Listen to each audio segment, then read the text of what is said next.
In this video, I'll show you how to update your WooCommerce theme the right way. Keeping your theme updated is essential, not just for the latest features, but also for better performance, security, and plugin compatibility. Start by logging into your WordPress dashboard, your main control panel.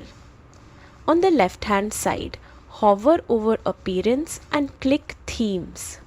This is where all your installed themes are displayed. If a theme update is available, you'll see a new version available message under the theme's name. To update it, simply click the Update Now button. WordPress will automatically download and install the latest version for you. The process only takes a few moments, depending on your internet speed. Once the update completes, WordPress will confirm that your theme is now up to date.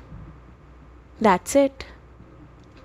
Your WooCommerce theme has been successfully updated. Now, it's a good idea to visit your website's front end and check a few pages. Make sure everything looks right and functions as expected.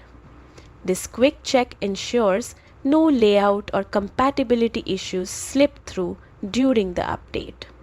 Updating your theme regularly keeps your site secure, stable, and optimized for performance, which means a better shopping experience for your customers. Thanks for watching. If this helped, don't forget to like the video and subscribe for more quick WordPress and WooCommerce tutorials.